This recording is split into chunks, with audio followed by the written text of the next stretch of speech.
I do get carried away chatting because loads of things come to my head, you know what I mean, in times and stuff. Probably why we're friends. It's probably why we're friends. Hi, Sean. How are you? How you doing, Kev? All good, thank you. And yourself? Yeah, good. How's the weather in Bristol? It's a bit chilly today. We've had everything. We've had the sun. We've had the snow. Yeah. We've had all the seasons this week. So but today it's nice. It's cold, but it's a clear day. What about you? Yeah. How's it in Bonnie, Scotland? It's not that bonny.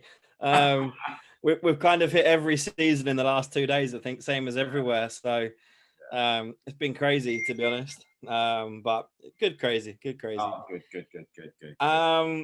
Yeah, so for me, this is quite a cool one because we've known each other for a long time and we've traveled a lot of places, actually. Yeah, we've been quite a few places. I see you everywhere though, Kevin, don't I? Yeah, we're kind of two coaches that actually travel. And like when I first started wanting to get onto the international circuit with my club team, it was kind of you and Sharon, to be fair, kind of set the benchmark of the expectation for a club coach with international level fighters. Yeah. That was obviously a big part because obviously you've got a great team, but also because you're promoting the Bristol Open as a big part of it, right? Yeah, well, the first plan was that from as far as I can imagine, we've always tried to go abroad to compete, because I see it as if you've got international fighters and you want to sort of go on the fighting Europeans or worlds, you got to get that experience. And I think the experience you need is you want a bit of everything. So you want to go to Italy, you want to go to Hungary, you want to go to the USA, you want to go to all these places to experience the type of different fighters, what's expected, and different type of refereeing. I'd say, for instance, you go to Italy, it's all set out as if you would be at WACO Europeans or Worlds. Yeah. It's not very many people on the mat except for you walking through the middle. And for me personally, because that's accurate. I'll take that one on the chin. And everything is done to time and stuff like that. So so we get that experience as well, and then it's obviously experience of fighters. So you get different type of fighters you fight in. Fighters you'd meet on the international, sort of European and world championships. So if you get your fighter to get that experience, we have to go there and get the experience and suck it all up and get knowledge. It's information for yourself as a coach, and information for the fighter. And there's so much you can learn from that.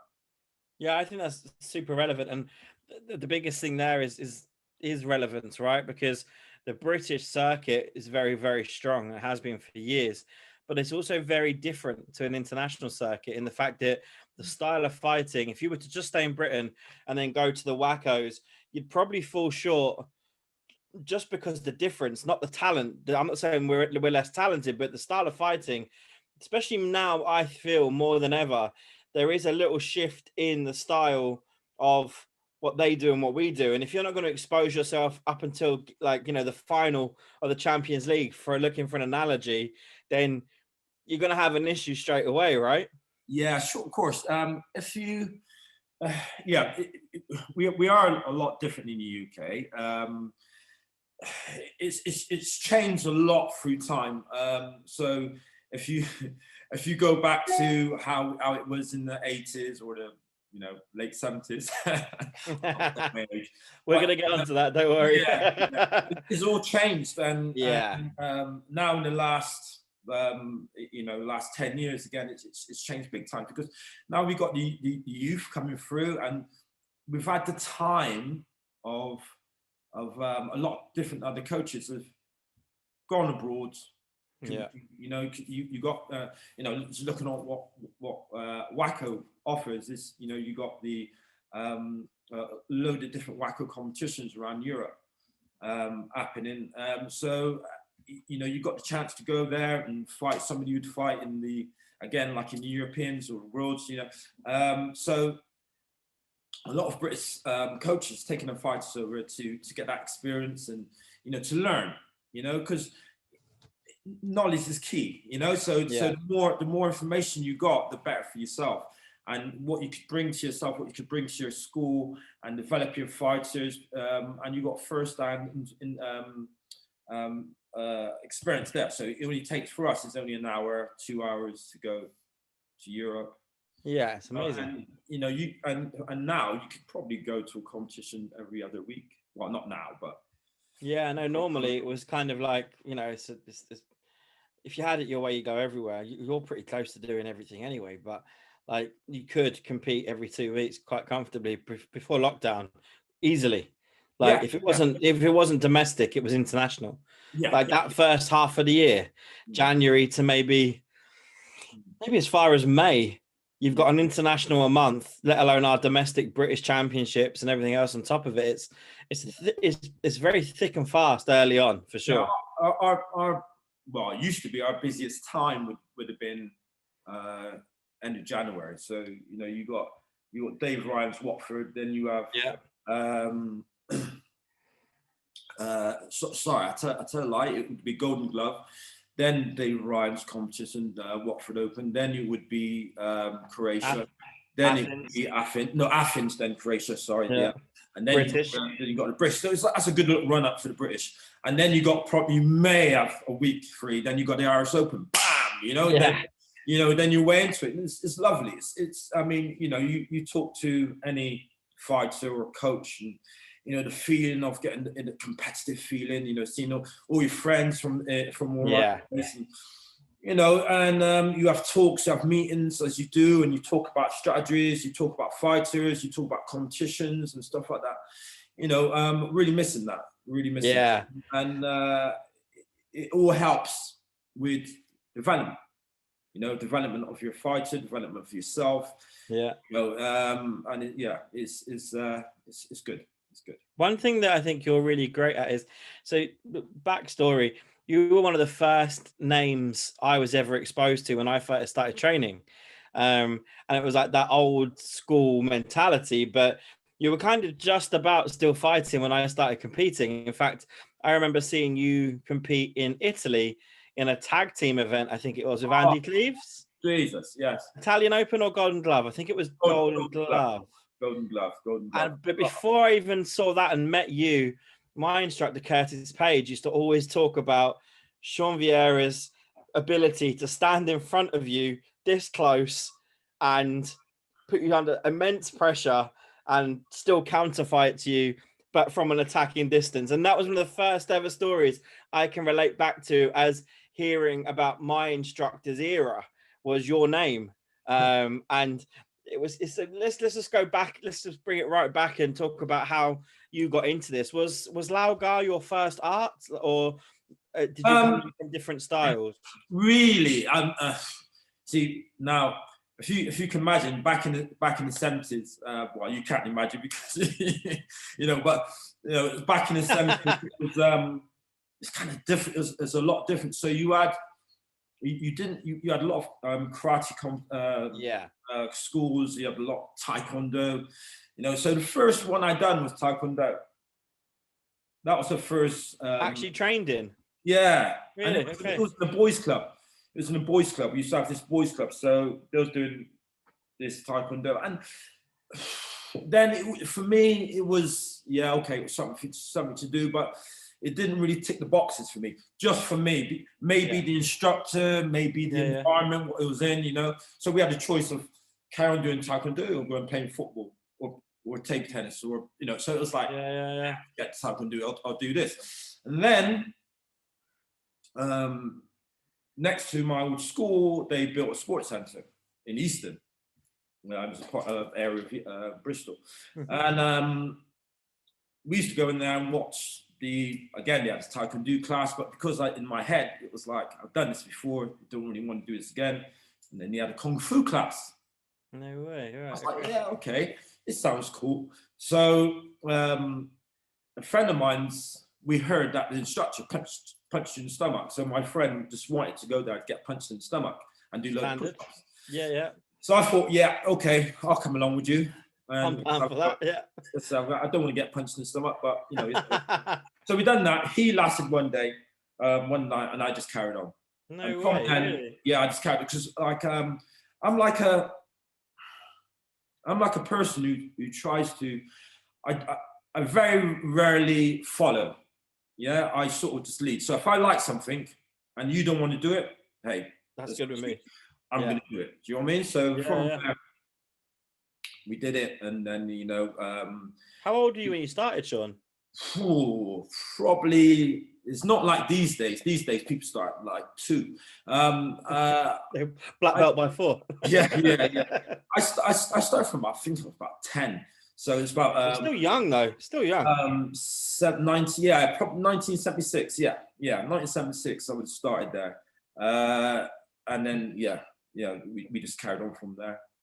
That's great. So yeah, that's a long time training. Like 10 years of age all the way through to now. You still actively train. I know that for sure. I see Andy post a lot of clips of stuff you've been doing still to this day. It's obviously a massive passion. Kung Fu. Yeah. I mean Kung Fu as well, because like a lot of tendency was that, or it seemed to be, people used Kung Fu, they got into it, they then kind of discovered kickboxing, and a lot of places, including my own training to a certain extent, although it was pushed on me to carry on the Kung Fu, I'm just not patient enough for it. Natasha's brilliant at it, by the way. She loves it. But for me, I haven't got the concentration. People tended to pick one or the other at some stage, but you guys in Bristol have always had this really nice synergy with both styles. Yeah, well, we got a hardcore base, training with with Lloyd Allen, and he's always really pushed the style, the Kung Fu style, and then we had other quite high instructors from Bristol, John Russell and Andy Nation. So these guys always, they're just traditionalists. They're not really competition fighters, traditionalists. And then you had we had one of our first instructors was a guy called Winston Greenwood, who was the full contact, he won the WACO European full contact championship heavyweight. So he was always bringing us to competitions and going to Tower Ballroom, Kung Fu Nationals and stuff like that. And then he kind of faded away, and Lloyd took over the reins and carried it on. So, but we always used to have class of traditional Kung Fu. And we loved it, with Nathan Lewis, the Allens, and it's good Sharon there, and so I've always taught, and I still do, I still do a Kung Fu class. I do a few Kung Fu classes, and I do my kickboxing class. So that's my base, and that's my love, my passion. I always loved it, and I always will, because I always like learning. I think it's good as well because, correct me if I'm wrong, but Sean, Andy and Sharon. Yeah, you're Sean. Andy and Sharon are both yours, right? They're your students, is that right? Well, how it comes across? Well, let's say this. I started on Lloyd Allen. Yeah, so Lloyd Allen's. I had another instructor before Lloyd, but then I started with Lloyd fairly soon after that. So then I was training with Lloyd for years and years and years. Then Sharon started training with Lloyd as well. So when I started teaching, opened my club in St. Paul's, Sharon came along and trained with me as well. So she trained with me and trained with Lloyd as well. So Lloyd is our really main instructor, but I'm one of 8 instructional Sharons, you know what I mean? Which she came, she helped out. She trained for many, many years. And then Andy Cleves also started training with me as well at a young age. Andy Cleves, Ross Arscott, Luke Roberts, and then we had Gurge come down from Derby when he was at university. Then he started training with me. So we had a good little group. The names of fighters has come through us. It's been phenomenal. We've had a massive group, and for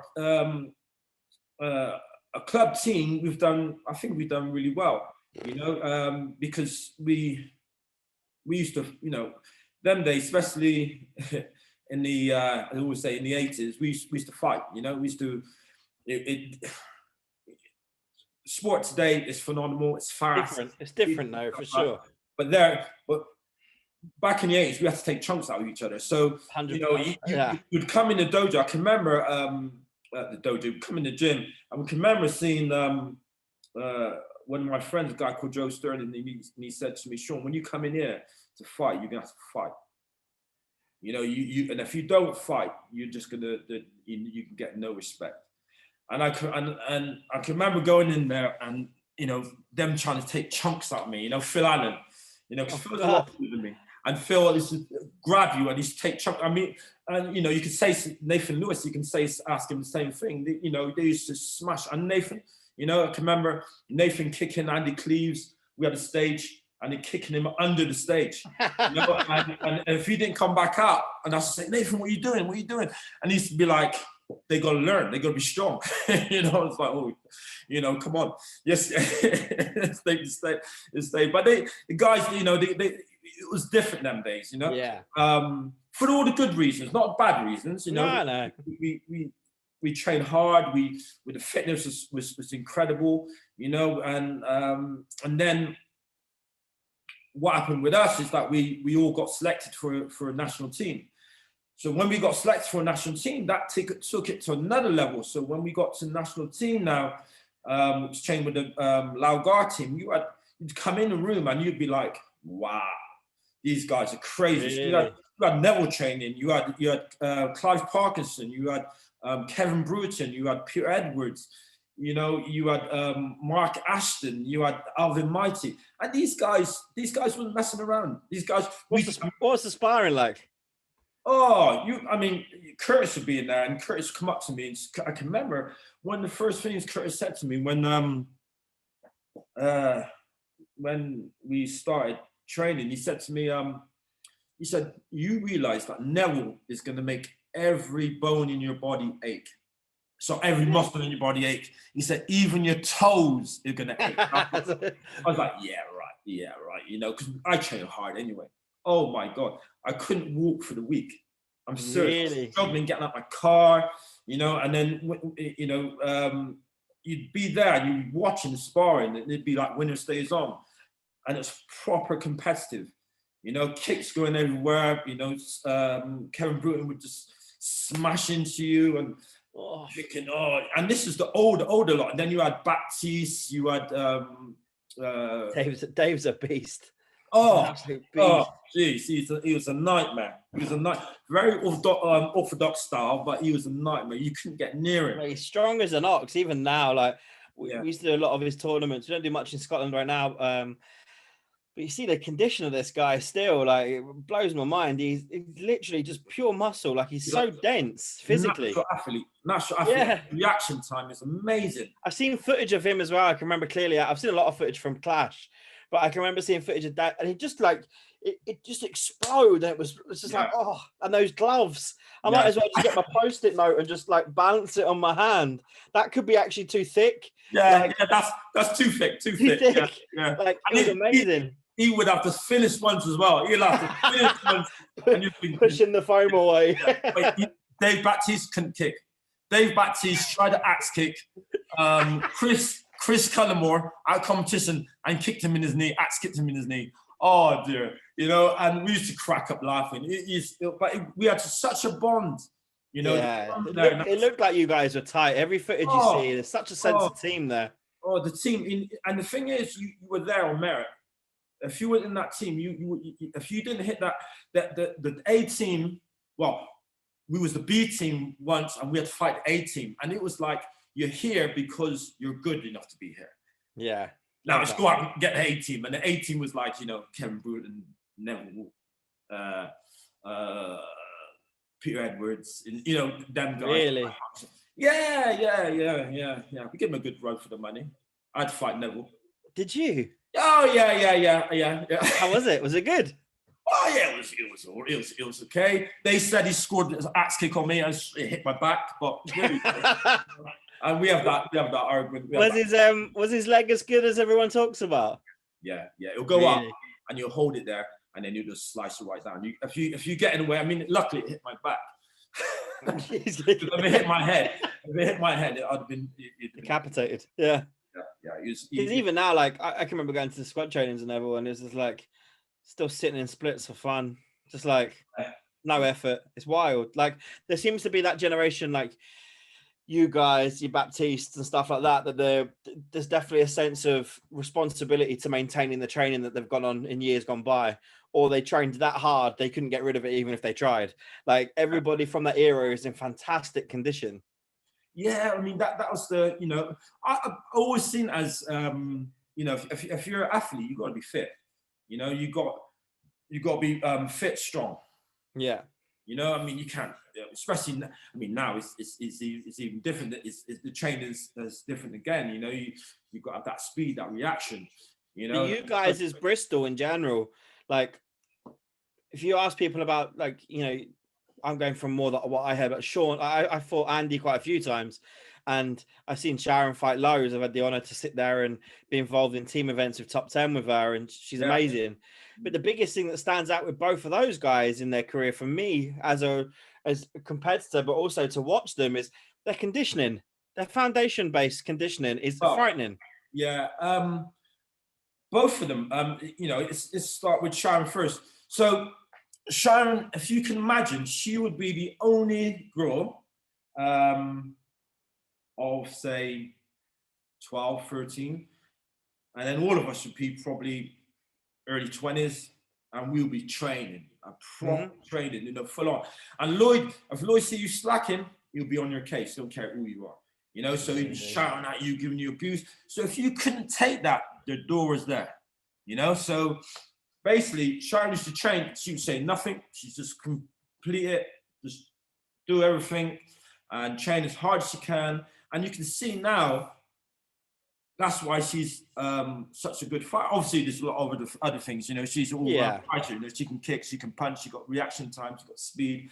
You know, she's got a good head on her. So, you know, all these things is what was taught into us. You know, and the way we see it, and the way I see it, the way I teach all my students is you know, you've got to have that fitness, you've got to have that mindset. You know, or you're gonna fade away. You know, you're going to fade away. That way of training really does suit how competitions are now, because, you know, way back competition, like you can say, you know, in the UK, competition only one round. Wackos, you're doing 2 rounds, you're doing 3 rounds, you know. You know, so I think that's brilliant, because I used to love the extra rounds.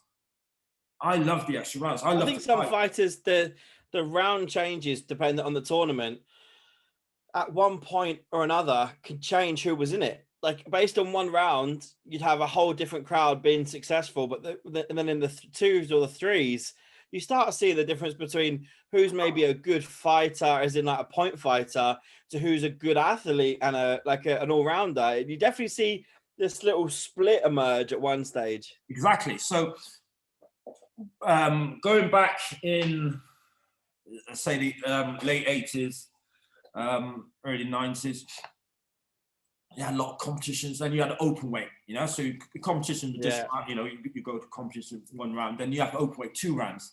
Oh, fantastic for me. Lovely. Really? So, yeah, it changes the goalpost. And now, you know, 1 round is like, bam, bam, bam, bam, get as fast as you can, you know? So like you say, they bring is good experience of going to America, because America's always 1 round. Yeah, it's always 1 round. And it was, when I used to fight, it was 5, first to 5, 1 round. Crazy. But it used to be like bam, bam, bam, everything's fast, you know, not move off, boom, you know, and I think, geez, yeah, this is cool. So I used to fight. I fought with America. I mean, 1 year I went there 5 times to fight, because we wanted to, me, the Megatron, Phil Allen, we wanted to get that sort of speed, you know, the insight of what, you know, see what they're doing, and it was amazing. And then I brought that way of thinking off. So thinking when I'm fighting, so 1 round in, you know, you do Super League or you do the MAIs, cool, no problem. You know, I can do it. Then let's take up to 2 rounds. Yeah, this is brilliant, because when I was the box when I was probably from about 15 upwards, I was good boxing. So boxing is always to be about 2-3 round. They love a round or 2, don't they? Yeah, they go for it. Yeah. But there's strategies in what you do and stuff like that, depending on your fighting. So I'm thinking, yeah, okay. You can test the person's fitness. You can test the person's concentration, because you haven't got that concentration. If you lapse concentration, I'm going to find it in you. Yeah. Okay. So if you don't concentrate and you're not the same. Yeah, you're going to go sleep. Okay. Yeah, because I thought brilliant fires, and I'm thinking, well, you're going to lapse. You're going to lapse. You're going to blow out. You know, because you're going to blow out. You ain't going to move as fast. That's where I'm going to come in. You're in so go on. Let's do a little bit of that then. Give me a couple of people who've really enjoyed having fights with over the years. There must be a couple. There's loads. I for my weight. I'm going on my weight. Yeah, so guys, you know, it's impressive, but it's on my weight. Like, I've had fights with Corey Kane. Everything's like a world championship. When I see Corey Kane on there, and Corey go like this, Corey like business, I'm thinking, yes, this is the thing, because Corey's great. He's the guy who's trying to get into your head, you know. Yeah. Corey's, again, things we're looking for: fitness, focus, ready, explosive. He's conditioning again. I can remember seeing some of the stuff he was doing. Unbelievable. He takes it to a different dimension. You don't follow. You know, you're going to follow him. You know, so when I see Corey at the other side of the mat, I'm like this. Yeah, this is the world championship for me. Do you know what I mean? This is the ultimate. You know. When I see Matthew Winsper. Oh God, yeah. You know, then he came into the play. Matthew made me train hard again. You know, really? I see Matthew now. I'm saying, this guy. And the thing is, we fight these people. You know they're good. You're thinking to yourself, right? I don't want to lose, but if I lose to this guy, it's cool. I'm going to come back strong, and I'm going to beat you. But if I lose to this guy, it's cool. Well, kind of cool, but. Yeah, I'm going to give it my all, you know. I'm going to reuse. So I like fighting him. I like fighting. I did like fighting Nikos. I fought Nikos a few times. Did you? Oh yeah. Once me and Nikos was the first time I fought Nikos was they invited me to what was it, the Swiss Open. No, it wasn't Swiss Open. It was changed then. It was called the Pirates Cup or something like that. I can't remember. It was in Switzerland. And they invited me and they invited Nikos because they wanted us to fight in the final. Unfortunately, I lost. Nikos won by 1 point. But I didn't know him. He didn't know me, and it was good. It was good. And then from there, we sort of built a good alliance, you know. And I love Nikos. He's like he's a great guy. Great guy. Really great guy. And his training's awful. Like the training that I've been lucky enough to teach at the summer camp for the last few years, and the kicking drills. And the thing is, he's still demoing them, Sean, and he's talking about blocking a leg, and the leg's up here while he's talking, and he's like, so when this happens, and then it just put that, and you're like, dude, you could have put your leg down 10 seconds ago. There was no need for that. Like wicked. It's got crazy. His leg, and it's like he's got no hips. It's the hip. So I've talked about, who did I talk about this with? Danny Slevin, because Danny comes out quite a lot to do the filming for it, and has taught a bit now himself over there, and you know, trains as well actually in most of the sessions. Me and Danny were talking about it. He's one of these people that he's not a shift kicker. The leg on the mat with Nikos doesn't actually do much. He just extends his hips and dislocates them. Takes your face off. And then hurts. You're there and you think you're out of range. 100%. It's like, God, you know what I mean? But, you know, but again. I can remember, I think it was that Golden Glove, that team event, but don't quote me, where you and Andy were together. And it was Michael Page and Christian were in that same tag team. Yes. In fact, it kicked off actually, and you stepped in and Laugard everyone. I remember that. Laugard everyone, just hands everywhere, just sticky hands and chucking Italians. I can remember it clearly. I was in the crowd filming with the oldest phone ever. And I've actually got you stepping in and breaking it up. But I can remember Nikos Christian suicide tagged Michael Page, and Nikos looked like Michael looked like he was well out of range because on the edge of the mat still, had barely stepped on, and this go gadget hip grabs him by the head, and it was like, oh Christ! And it took a moment to realize what just happened, because I never really saw Michael get kicked much ever. No. And then Nikos did it again, and I'm like, And then Michael found his time and did his thing, got past it. But the biggest thing for me is like it was so unorthodox, and it's still for me such a different style of kicking. Like it's not shift like your Harold Schmidts, your Jolts, like people like that. It was so like he would stand still, his hip would, and he'd do it in class. Like when he's demonstrating, like his back hip will just do this. That's right. Yeah. His leg is here. Yeah. He leans in, and he just opens up, and you're thinking, wow. You know, so you imagine we're in Switzerland, we're on the mat, and he just sets off, and he's just doing that, and you're thinking, wait, what's the? That's hard to work with. Yeah. But like everything, you know, seconds in point fighting, you got to adjust in seconds. Yeah. And if you don't adjust in seconds, it's good night straight away. Bam. Especially with a headhunter like that, because that's easily 6 points given away in 20 seconds. Yeah, definitely. He's one of my favorites, Nikos, and similar to you. Like I spend a lot of time just. You may notice I probably bug you half the time. I'll ask you so many questions and talk to you because I always want to hear what you have to say. And Nikos is very similar. Like I'll sit Nikos down in Greece. I'll put a coffee in front of him between sessions. I'm like, right, let's talk about this. And he's so like, bearing in mind, it's not his first language either. His ability to talk about the principles behind a drill, a theory, a technique is so clear. Yeah, like I couldn't even do it in my own first language, and I really appreciate people like that because he's an open book. Always has been.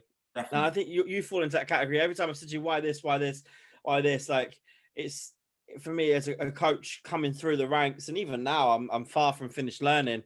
It's great to be able to have someone to just hear what they have to say. You know, Kevin. You see, the secret is that we're all learning. We're all still. Yeah. The moment you stop and you think, I know enough. That's the time you need to give up and fade away. You know, you will fade away because there's always things to learn. You know, I watch what you say. I watch, you know, I'll be there with Owen King and watch what he says. You know, I'll be listening what Elijah says, or I'll be listening to I'll try to suss out what Christian's saying. You know, or clever guy. Oh yeah, very clever guy. Yeah, and I loved him as a fighter. I think he's amazing. I always remember. I think it was that same year I was fighting in the Italian Open and end of the year. Do you remember that? Like October time. Yeah. And I was still in the color belt, so I was an orange belt. And Michael said to me like, "I'll let you do the color belt, but you got to do the black belt division as well." I'm like, "Okay, cool, great."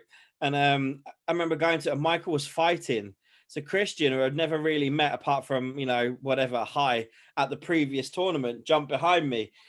This guy was massive. He was basically using the points division to warm up for his full contact fight in the ring. And he kept back leg round kicking me and just trying to wipe me out. And obviously as a color belt, intimidation still plays a bit of factor, but I was very game to get involved. And I was getting it wrong, and then I hear Christian call time, and he comes out on mobile. I'm like, what's it? And he literally takes my glove off me and throws it in the other area. And in that time where he threw my glove off, he actually stood next to me and taught me to step off reverse punch in this moment. He's like, this is what you need to do. You need to do nothing else. Do this. So someone else, I think it was another Hungarian, retrieved my glove. I put my glove back on. Christian got a bollocking for doing that in the first place, but I was just like finding it quite funny that this little dude, bearing in mind he's still sub 74 kilos at this stage, just had the audacity to literally, it was so obvious, just literally like that. Yeah. And then the next minute I'm teaching, I actually won the fight, and I put that fight down to Christian, which is like, it's hilarious. Game changer, isn't it? So it's like Baptiste was like that. Really? Yeah, he knew every trick in the book. Every trick in the book. You can ask anyone. He would do the smallest things. Do you know what I mean? And he'd be like, "You can't do that, Dave." And he'd be like, "I can." You know, and you'll just say something to you, and you think, yeah, right, okay, yeah. Because sometimes, you know, as a coach, you don't, you know, you can have a top fighter there, and it's not saying that you're better than the fighter, that you know more than the fighter, but you can just say something or just remind them. You realize you can just step to the side. You realize you can just put back in the room there. You realize that body is open. You realize, you know, and then of course Yeah, because you're trying to do everything. You're trying to think everything. You're trying to stay focused. And then some things you miss. And that's why it's like when you coach, you can just tell me that little thing, not shout at me too much and stuff like that. No. Just tell me that little thing, yeah, because I don't want somebody shouting me to do stuff, because you're just telling the other fighter what's going to happen. I like doing that on purpose. That's one of my favorite things. So if I'm coaching the opposite side, I'll say things that I know they want. Like, for example, if my fighter's fighting your fighter, it'll be very much like, oh, you know, they don't want to do this, they don't want to do that, and just negative reinforce it. Or my other one is tell them something that's going to happen that's never going to happen. Like, as they come, back kick. As they come, back kick. Yeah. Like, I have different. So my guys, for example, hear back kick and it means something completely opposite. We play with it in the club all the time. So it's more because it's the entertainment value for me as a coach. But also I'm very attuned in the fact that there's some really good coaches out there right now, and they'll pick up what you say. So what you choose to expose to the other side is very much in your control still. So it's all about strategy.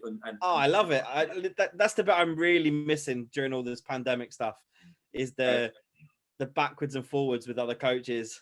Yeah, coaches now. There's loads of them. There's loads of really good coaches. Some of them, you wouldn't think, you don't expect, but you could see, the things they say, because coaches is an all-round job. It's making your fighter confident, getting them ready, just knowing what they need. It's individual. That's the thing. I can't remember. I touched on this with someone. I can't remember who it was, but there's no blanket approach. No. Like, how I speak to Natasha would be different to speak to Jess, to a different I speak to Adam. Because you will get no dinner. Well, bro, I love the fact that you think Natasha cooks me dinner in the first place.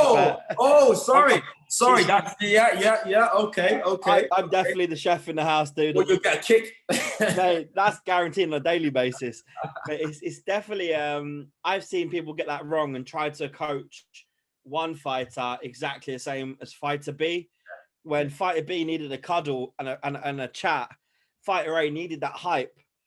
And they've tried to blanket approach it. And I think that's one of the big things about getting the right coach. Like, for me, when I coach Natasha, yourself, I always look for you. Like worlds and stuff, or if we've ever had that opportunity. I love coaching next to you with Top 10. We've done it loads over the last few years. I think for me as a coach, having you next to me brings the best out in me, because you have a calming presence, which allows me to think better. I don't get caught up in the moment as much when I've got you there, because I know that if I do slip and miss something, 99.9% of the time, you're going to feel that gap anyway. I don't have to get into a frenzy or a panic, because I know if it needs to be said, you'll say it. And that's what I quite like about you. You calm me down as a coach, but also if I have got a moment where I'm kind of lost, which does happen, you're 9 times out of 10 on the same beat as me, and you'll get it out, which is great. I always try to, I can coach with, not many people I can coach with, but there's quite a few people I can coach with, and I enjoy coaching with, and I do understand. So I will I would look for your lead. So I'll sort of very good at that. Sense where you're coming from, and because I see it as a coach, obviously, it's obvious, but we're there to make the fighter win. So whatever the fighter needs and what to win, we try to enforce that. And if it's me taking the lead, or it's me holding back, or it's me, whatever needs to be done to make that fighter win. And some coaches I can work really well with that, and they understand me and I understand them, like you were saying. So it's a good way. It's a good way. I can remember, I've got a very good memory. I don't know, it's frightening memory, by the way. And I can remember one of my clearest moments of clarity from you, which was Natasha in Dublin, quarters or semi-final against Adrian Kadash from Hungary. Yeah, we were over at the top left-hand side of the arena. Yeah. And Tasha just scored a head kick, and it was putting the fear of God into me at that moment, because every time she did it, it felt like Adrian would step in on it, and we were like, oh. So then she did it again for the second time and caught her in the head again. I turned around to you and I turned around and I said, Sean, I don't know why she's doing that. I'm not seeing it. And I don't like it. And I just remember you literally put your hand on my shoulder and you went, she sees it, Kevin. She's done it twice. It's fine. And I'm like, okay, yeah, cool. But at that moment as a coach, because it felt, you know what the Hungarians are like, it felt like she was going to slap and step every moment. Yeah. And for some reason, Tasha kept picking up this leg and kicking her in the face. Yeah. And I couldn't work it out. Yeah. I couldn't see it, the timing. Yeah. Sometimes when you got that vision, you got that feeling, you know it's going to work. You just know it's going to happen. And that's exactly what you said after the fight. Yeah, it's just boom, boom, boom. Why not? But it was, for me, and then obviously we got to share a really special moment, which was the final of the same year against Elena. Elena. Only time Tasha goes up in that fight was the final point with 2 seconds to go. Yeah. He was down all 3 rounds. I don't remember ever being too stressed up until that last few seconds. No, It's a weird one. Yeah, I know it was she was down, but you had that feeling, or the way things were going. It was like, we're going to get a breakthrough here. We're going to get, because it felt like that. I've seen it happen. I've seen it happen so many times when somebody's up, and what happens is that sometimes, you get confidence for the person who's up, but you get too confident. Do you know what I mean? And I think what happened with Lena, she got too confident. Yeah, she got complacent in that last few seconds of that fight, for sure. The distance was awful. Yeah, like she'll tell you that herself. Now we speak to her quite a lot, and she's a good friend. She's cool. They tactically had Natasha nailed. Like, I know her and Louisa were watching footage the night before, and the way that they were clashing Natasha's leg, almost kicking her in the bum. That's right. And spoiling her work. Like, it was genius. Tactically, I think that's one of the smartest fights I've been involved in. Tasha's composure, I thought, was great. She kind of just sat there, like, coming back to us. We were still very chill. I didn't feel the need to heighten the emotion or pick the pace up. It was very much like, yeah, this is happening. Cool. Okay. And then obviously we're both, I don't know about you, I couldn't hear anything else, but at the end I'm like, don't go. Now, Tasha obviously goes to the blitz and scores. That could be another example there that Elena might have even heard the don't go, because I was screaming it at her, Sean. Tash, like you said, she felt in the moment she could have gone, but I'm taking 100% credit that Elena heard me shout don't go, thought that she was safe, and Tasha went anyway. And she's still very thankful. Yeah, I do think that it was a combination of saying don't go. Joking aside, she was thinking, I got this. I this is seconds. I got this. So it, do you know what I mean? And then Tash, boom, it's just gone straight away. It's good. What a set of emotions that was that day. Christ. Brilliant. That's fantastic. Brilliant. I'm not going to try and highlight too many people because we could be there all day with your team. I've said to you and your guys over the years so much that at one point when Bristol were at every tournament, you guys really did set the benchmark for everything. Like, not only did you have great fighters, you had frightening volume. Like, it wasn't 1 or 2, it was 6 or 7. Like, are you talking about are you talking about when? Are you talking about years and years ago? Or are you talking not years and years, but more when there was like a synergy between the three of you main guys, like your Sharon's, your Andy's, you turn up and it was, I think, was it still Bristol Death Squad then, or was it? Oh, for Bristol Death Squad, yes. Oh Christ, yeah. We had that far back, or it might have been just after the rebrand, but you all guys were in the same suit, and like the depth in the team was frightening. Yeah. We've to be honest, we've always sort of had great depth because, again, there, from I can remember, we've always had good fights coming up, and we've always been competitive. I mean, I used to in here. We used to have sparring sessions with, going back in 2000s, early 2000s, where we used to just. Spar Sharon, Andy, Ross, Luke, Gurge. We used to be, and there's many more who used in the background used to want to come and have a go, and we always used to have that depth. And then we had the young kids used to come in. Your kids team, frightening. Yeah, there's loads. I mean, if you think about it, there's loads in the past because some come and go, some stay. It's quite difficult. Kids now, there's just so much to do. So you get them starting, and then they'll go so far, and then they'll drop away, or university and stuff like that. So for me, one of my favorites of all time, Corey Cook. Oh, yeah. Like, I'm not going to highlight everybody because I feel like it'd be unfair if I forget someone. You could highlight like 99% of your team, but for me, Corey, like, to be around, firstly, he's a real pleasant kid to be around, but then on a mat, like, he wants to win, right? Like, he's hungry for it. Yeah, I think he's naturally embedded in his head. He's like, he's a different competitor. He's very highly motivated. He's very technical. I think he's a special kid.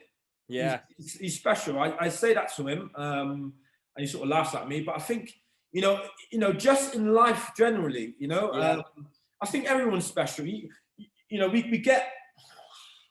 In my time, I've thought you had your. I'm not singing out anyone's, but look at Sharon. She's still Sharon. If Sharon put her head to it, and she could still compete now. 100%. She could still compete now without question. But, apart from injuries, she gets lots of injuries. So, but and then you got your Andes, and there's loads of them who's been through, and they're special people. Special to me because they've been with me for years, and they still are.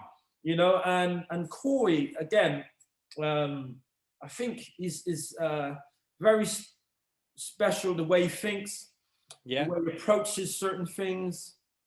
I think he's had the privilege as well because him and his sister Aston, Aston very well.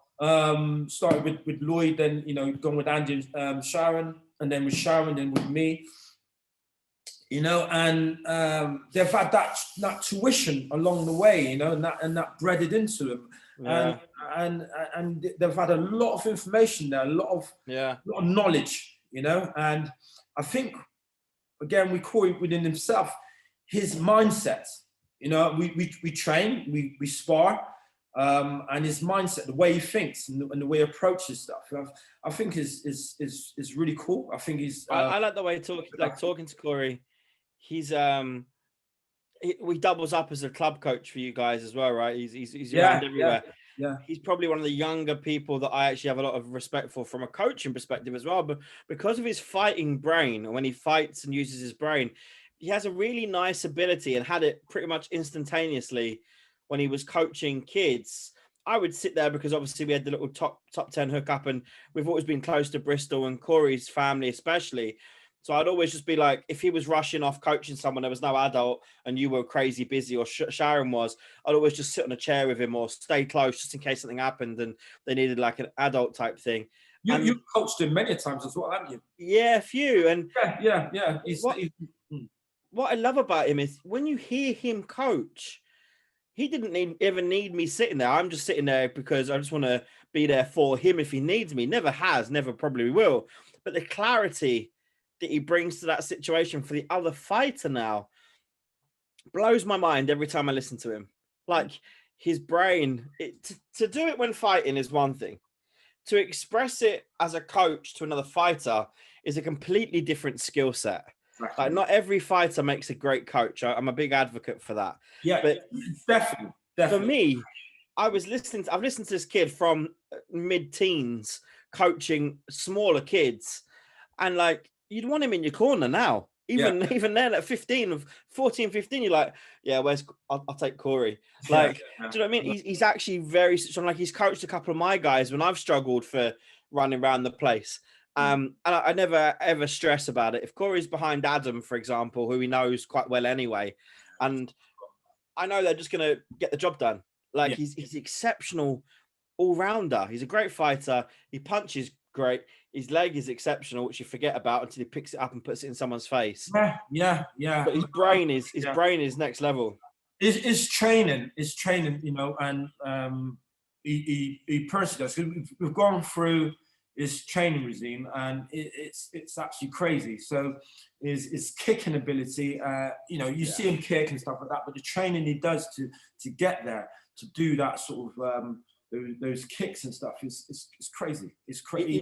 You'd hear him talk about that training, because I've obviously asked on every occasion, and the training is so intense that you think he's giving you an answer that you want to hear, but doesn't really exist.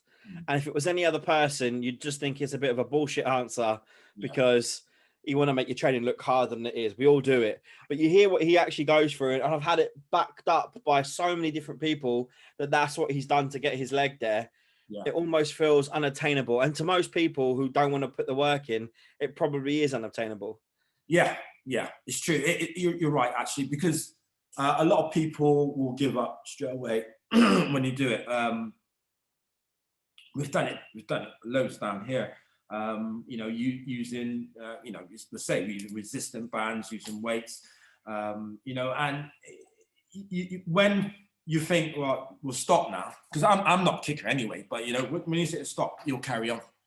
You'll go that extra. Yeah, you know, the knee chamber is amazing, and you know, he's just constantly worked, and he always does. And his hand speed, you know, we work on hand speed. This is my I love a hand technique, you know. I love the blitz and stuff like that. So and the footwork, I love footwork. You know, so we constantly working on angles and footwork and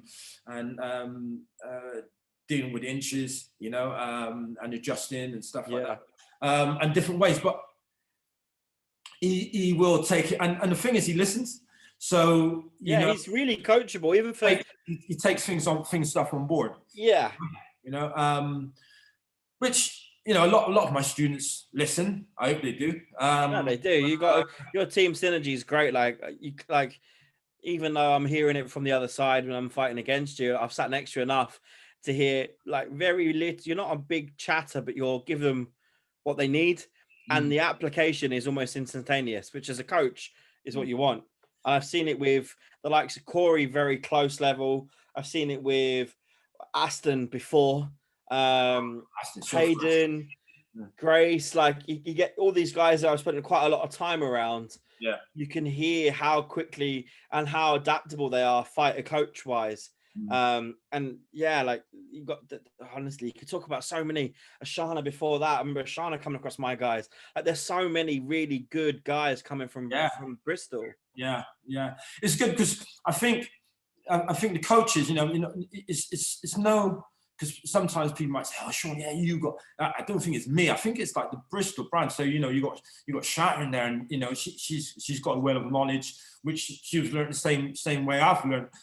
You got Andy there. He's got a lot of knowledge as well. You know, so and there's all these people that can, you know, can or have produced really good fighters. You know, and we'll continue to produce really good fighters, and we continue, because the whole thing about it's like Bristol, Southwest Bristol, we produce fighters. Yeah, we will produce fighters, and we will always produce fighters, and we keep that way, the way we deliver it, and we'll adjust it slightly, because the sport adapts, right? Yeah, evolve. We have to evolve. We can't stand still. So we always are trying to evolve, and I'm a great believer in trying to evolve. You know, that's why I've done way back, going back about probably 10 years now. We used to do Grillo intensive training. You know, we done an old batch of that where full season. I was seeing you pop up in every country. So you know, it was amazing concept. I went to one in Milan, and I've seen the videos. You know, amazing. I went there. JC was there as well. JC drove. Of course he did. Yeah, he drove. 2 days. Ciao. Ciao. Yeah, playing. And I went there with Sharon. Sharon along again, because for her training, Oh, the girls at that one session were insane, right? There was loads of them. Amazing, you know, and you see the fighters we had there was Roman, we had Robbie, Harold. It was just DeMarco. DeMarco, I love DeMarco. He's one of my favorites. Oh, he's crazy. Yeah, one of the first internationals I ever fought. Didn't realize in a team event. I told the story with Danny, and like hit me with a back kick, the cleanest back kick to date, even now. And I thought I died. Legit. Like it was actually just bang. I woke up the next day, started to try and yawn, and I thought my rib cage was going to keep on going. It was awful. Like what a session that must have been. Oh, amazing. Because Grillo approached me, I think it was in Athens Open. He approached me and said, you know, this is what I'm doing, blah, blah, blah. And the first one, I couldn't make the first one, but I said, look, I'm going to try to make the second one. So with Sharon arranged it, we went over and done it. And from then I was hooked because I liked, you know, I do like the Italian style. I do like the Italian way of fighting, the mentality. Not to, like that. It was amazing. And I also liked Grillo as a fighter because I fought him. We fought their team in best fight. I can't remember the year, probably 2001 or 2000. We fought them in the final. So it was Grillo. They had Mike Pamparo on the team and a few others. So, and I fought Grillo in the first. I think it was the first match or the second match. Yeah, he was only young. And I just like that little, you know, the star. And I thought, yeah, and I've always watched him through, and you know, and I thought DeMarco as well. He's another one I really look up to because he's nice, busy.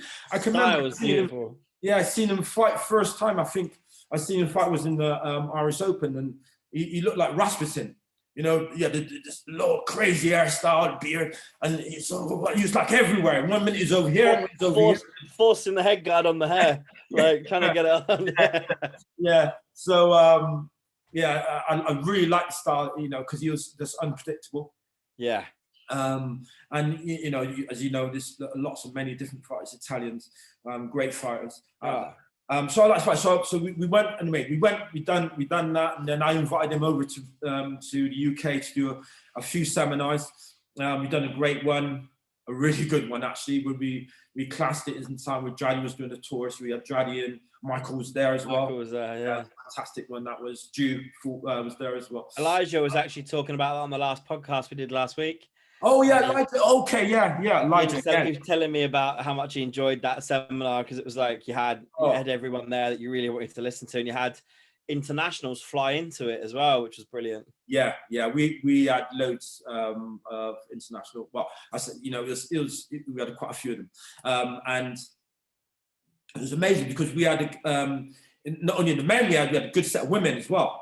You know, so the idea is to bring women in because, you know, bring women fighters in and get them on the page, to get them, you know, trained together and stuff like that. So, you know, getting into that international way of thinking, trying to evolve the way we fought in my team, you know, our team, Bristol team. It was for them as well as to invite other UK fighters, because, you know, to invite Elijah and Tom down, you know, and I was to invite all these ones who I think, you know, will benefit from this, so we can push the UK and get up to speed. And then a couple of times I've had, you know, I've had Muradi over as well. And obviously, as you know, I've had Jaddy over doing seminars at Raymond Daniels, Jack. Great seminars again, all of them. Like, I've had a lot to, and it's not because some people think it's just for myself. Yeah, we do it for our fights, our Bristol fights. But at the end of the day, my thinking was, if we can improve the level of UK fighters, this is happening. You know, you should be here because knowledge is key. You know, knowledge is key, and for the ones. Not saying all the ones, but some people don't like people training with other people.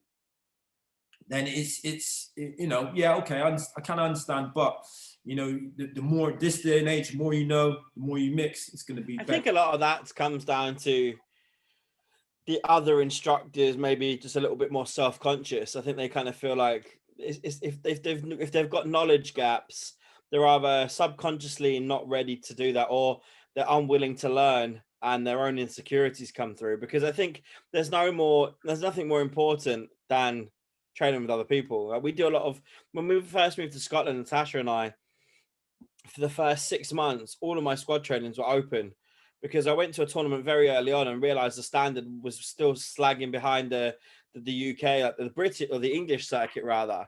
Yeah. And it was kind of like I needed to try and improve the standard around us to compete. I came in and fought early on, hadn't trained for 3 months, and won the first 2 or 3 events. And I looked at myself like, I've never trained less, and gone, I shouldn't be winning here. Yeah. So it was a case of like, we had to improve the standard. And we still try and do bits like that, like similar to yourself. We're bringing seminars, we're trying to we'll be proactive with bits and pieces, because if you improve the bits around you, it's only going to put you in better stead when you go to another level of a tournament as well. I think if you surround yourself, if you train with champions, Yeah, or train with top coaches who develop champions, then that's going to only make you be in that, because when I was fighting, I wanted to train with champions. When I said to you earlier on, when we went into a fought for the Laogai national team, and I went in, it's all champions. There's all champions, all people champions. Then you had people under those who wanted to be champions, and then it was you. Yeah, hunger. Yeah, there's levels. So that was you, was just come in, and you're thinking, I say, wow. But in my head, I was thinking, right, first I'm going to beat you, then I'm going to beat you, then I'm going to the roadmap. Yeah, you, and that's my vision.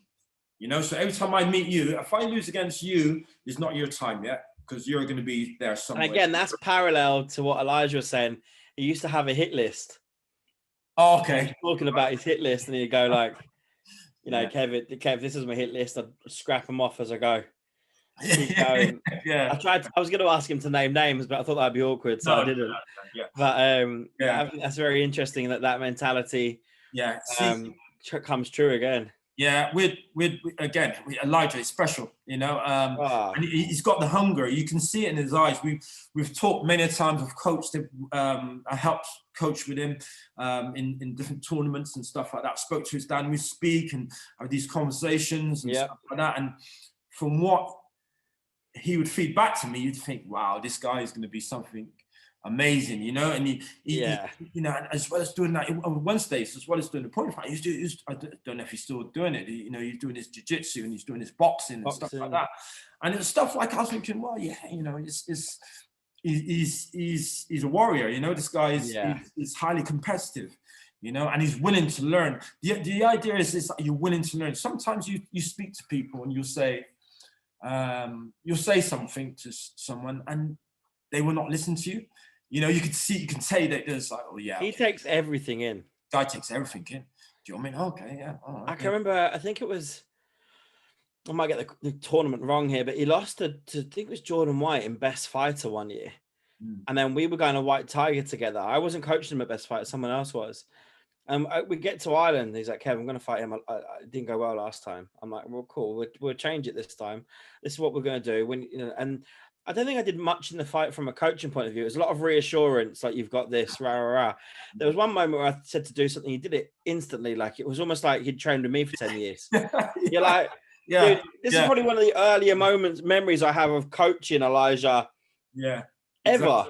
And I'm just thinking, it felt like I was coaching one of my guys or Natasha. Like the instant response. Like, I think the ability to be coached is a massive skill set. It's not one I possess very well. Like, I obviously had Michael coach me for most of my career, and then when I came to Scotland, it was Natasha coaching me. I was an awful fighter in the fact that I would never listen. That might be because at that point I thought I knew more. I didn't.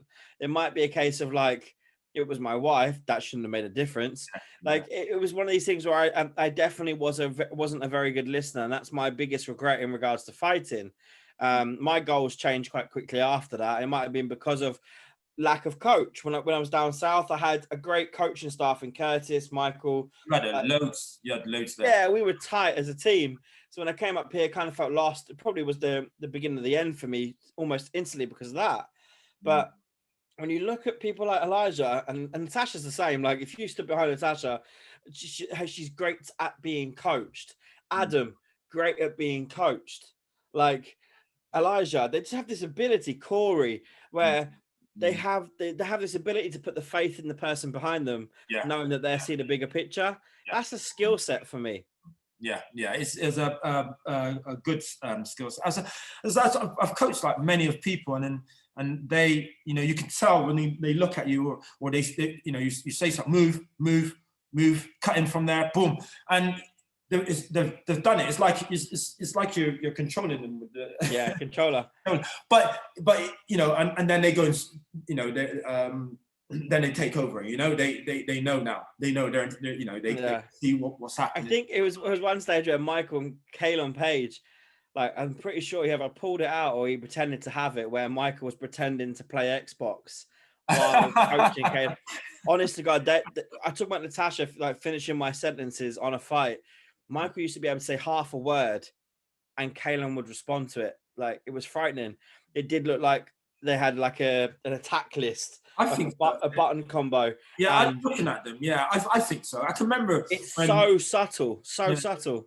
I can remember Kalon fighting Raymond Daniels once, and that was a great fight in Austria, team event. Yeah, and you could see Michael just coach, and he was every tiny. Word. He was listening to Michael, and what a fight that was! I forgot about that fight. Oh yeah, that was a good fight. That was a good fight, and the same time I can remember Elijah fighting in the teams. Lee put him in the teams, and he was fighting. I think he was fighting Smith or something like that. He was fighting and it was only like 13. Oh, so crazy! Lee, you gonna do this? You gonna put? And Lee's like, yeah, they're right. They're right. They'll move, and they're up for it. You've seen them, you know, they're all small. Tom and we're up for it, you know. And it was brilliant. Yeah, it's good. It's the hunger, you know. It's good. We were hinting on that last time me and Elijah spoke as well. Like the guys that came out of Lee's club at one stage. Or the ones that were training together. You had your Toms, your Elijahs, your Ryan Marlowe's, like. It was, and then you had like Jack Evans as well. Like that serious team, and all of them made the national squad. Yeah, and they all could fight as well. Like you knew if it kind of got a little bit rough and ready, every single one was ready to bang as well. Like they're the good foundation. Yeah. It's a shame. I think only a few of them came through to the seniors. But I think, you know, again with their you know, life choices and things happen. You out of their control, you know, and they didn't carry on. But you know, I was to look on them and think, wow, this is a good. It was serious, serious team, like, you know, it's amazing. Bristol Open. Let's talk. Are we going to get one? It's kept, you know, as you can see by the what the government is saying. You don't know, you know. I can't answer that question because you know, it's so up and down, and I've heard, you know, looking at a third, there may be another wave, you know, coming in October time. So, you know, you can't plan anything. Who knows? It can just taken from under you. So I don't know. I can't answer that question. It's a shame, you know, because we all build Bristol as to try. We've built it to a premier event, and you know, we've had many friends and top fighters want to come. You know, we've plans to have 4 contacts. Oh, really? And then, got it. Last year was meant to have 4 contacts. We've got another theatre there. We was going to have 4 contacts.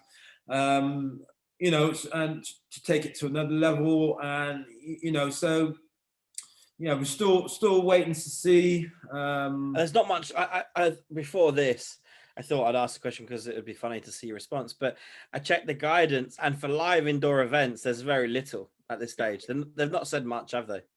No, they didn't say much. And as you know, to put on an event, it costs arm and a leg, and you've got to get it right. you got to get it right, because you just want to break even or something like that, because yeah, you know, I know you guys don't cut corners on expenses. You just need to go to your event, and you realize that quite quick. Like, obviously, don't need to quote figures here, but the referees and the travel for the refs alone must be thousands, Sean. It costs thousands, yeah. And anyone who I can say, anyone who knows about putting on events, knows about costings and stuff like that. I did my little Edinburgh Open, and that was painful. Oh, you know, you're talking about, we had quite a few international referees, which loads.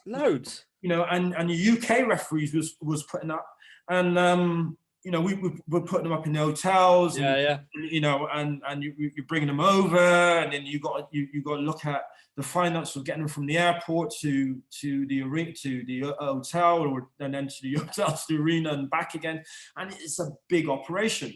And as you know, this stuff is hard to do. We enjoy doing it. It's not a complaint saying no. People might say, so why are you doing it? But we do it because we enjoy doing it. And the main idea of through when Lloyd Allen first put the Bristol Open on was have something to represent Bristol and represent martial arts, and all the students can have think, right, this is the Bristol Open, this is, our little competition. So we do love doing it, and we do love to invite new, you know, to have exciting fighters. I can remember when you know, when we had, again, going back to Grillo, we had Jew, and we had Richie Veris, and all those guys fighting on that's Morgan Plowden. You had we've had, even seeing Bev dominate, like every, like, for me to see like a domestic champion, well, not even domestic, an international champion like Bev, but someone who turns up week in, week out. I'm the biggest advocate for Bev, by the way. So Bev is amazing. Bev is amazing for UK consistency. There's no better example.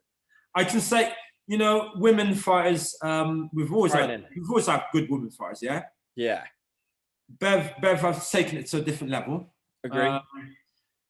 You know, I think I've had one. You know, Sharon Gill's been obviously one of the best women fighters of all time, especially with the size and enthusiasm. I don't think, you know, you have to our question if Sharon was a bit taller, would she have been even more outstanding? I think yes. It's a hard one though, because sometimes it's her stature that does the business. It's a really difficult one to argue. Like people nearly 6 women, 6 foot tall, and spin kick or hook kick them in the head. So, you know, and her movement, and she's actually amazing. So one of my favorite fights, I've done a few of these podcasts on the other side of it, and people say, what's your favorite fight? And my fight I always go back to is Bev versus Louisa in Bristol. Oh, geez. Mate, what a fight. That was amazing. I always go back to it. It's one of my favorites for sure. Jeez, that was amazing. That's on YouTube. I'm going to link it to this. Once we publish this out, I'll link that in the comments so people can see what we're talking about. Oh, yeah, that was an amazing. I mean, that makes it, you know, again, Bev is, Louisa is one of my best guys. Without doubt. You know, you see the composure, the timing, you know, and you know, she just creeps up on them, and she does that front hand to the body, reverse punch over the top, and it's so fast, and it's time. You got to have the right time, because if you're not, I got her to break that down actually. Not this year, but the last year in Greece, and I was like, Louisa, come here. And I was chatting away, and I was like, right, we're gonna do this now. You're gonna teach me how to do this. I was putting her next to me, and I was getting her to walk through the theory, the concept of it. And she's like, no. And all the Italians like, no, jump your own leather. It's a secret, Kevin. It's a secret. And but they were talking about this technique, and she was like, I love her because she's like Bev, and like a lot of the top class women, they're so humble. Oh yeah. They're just real people. Yeah. They are. You know, very, very welcoming.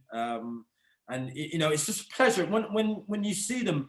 and you know they come to Bristol and fight in Bristol Open. You're just like, wow, you know, I'm so happy to see them there. You know, it's just an honor to have them there. I gauge a lot of my like with the women's like the circuit. I gauge a lot of it off Natasha's experience. So like for me, it's like the way Natasha gets when she gets to fight Louisa, she's like a kid. Even though Natasha in her own right has achieved a lot, when she gets to fight Louisa in her head, she's like, right, this is it. And like those two fights are usually the most boring. They're like 0-0, 1-0s. They're awful. Natasha's had a couple of really important victories against Bev. She's probably had more success with Bev than the average woman because she's so dominant. And they're probably up there. And I really mean this with the wins that Tasha's had in her career, like your Wacko Worlds. Like beating Bev for a female fighter is like winning a world title. Because the woman's incredible. Like she's incredible. She's so consistent. Yeah, definitely. You can see it. It's very patient and aggressive. Yeah, when she wants to be. Love it, man. And you know, and she knows. You know when you see something, so you make some mistake or does something, she puts her head up like that, and you know, makes me laugh, man. She'll just go back and then she'll just correct it, and then she'll get 2 points on you, and you're thinking, wow, look at that, you know. And I've coached her in the Europeans and Worlds, you know, and she's very respectful. And she's just always on it. It's that Daz Ellis foundation again, man. Like the work rate, like his whole team at one stage. I can remember when I was still coming through, and it was like him, his son, Stu Quinn, and Bev, and you'd line up against a team event, and you'd be like, this is going to be a long few minutes. Yeah, Daz. No one was in for an easy round. But Daz was an amazing fighter. You know, again, Daz kind of. I've seen him like a male, again, you know, I keep bringing Shine's name, but he's like a male Shine Guild, you know? 100%. And, you know, he had no fear. He was like, he was so good. I used to watch him sometimes, I'm thinking.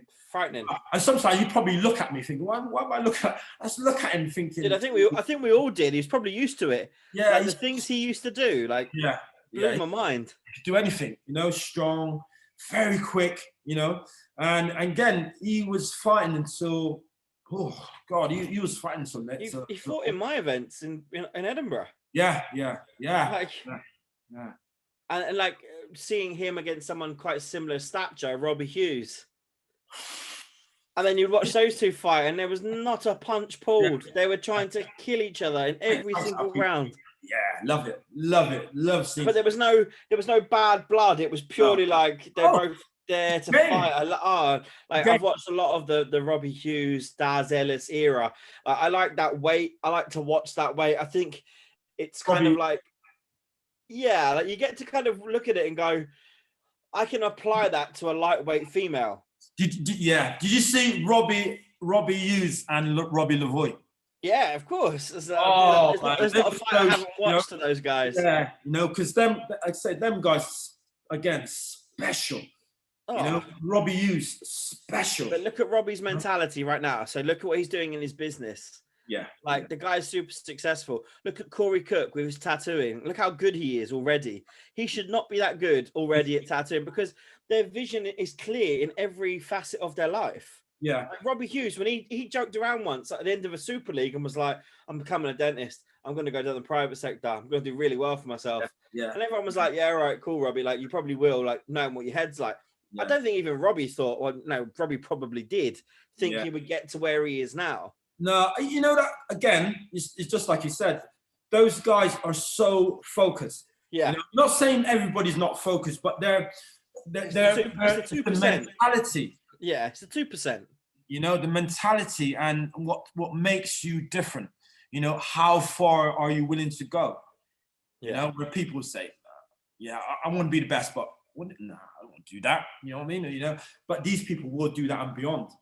You know, so and they can think out the box. You know, and if you can think outside the box, you know, it's a good thing. It's a good thing. You know, you just open up a lot more.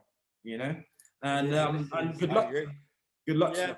I think Robbie Hughes is doing a fantastic job. I love him. The guy never sits still. He's always trying to be innovative, and like he's a massive inspiration for me.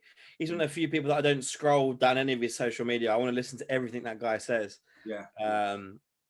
But Sean, I could do this all day, dude. But I guess we're probably nearly an hour and a half deep already. So I just want to thank you for your time. Like for me, like I said, you've always been a big idol as much as a friend for me coming through. So thank you for finding the time. Been very special. And you know, you asked me to come on, and I was nervous about asking. You know what? I've asked a few people and not even felt it, but for me, because I have such respect and looked up to you for so long, I was definitely nervous. So thank you so much for doing it. No problem. You can ask me anytime. You know what I mean? And you know, I do get carried away chatting because loads of things come into my head. You know what I mean? And times and stuff. It's probably why we're friends. It's probably why we're friends. Listen, Sean, thank you so much. All right, have a lovely day. Thank you. Yeah. Cheers, enjoy the rest of your day. Thank you so much. Cheers, I'm gonna stay you. Bye.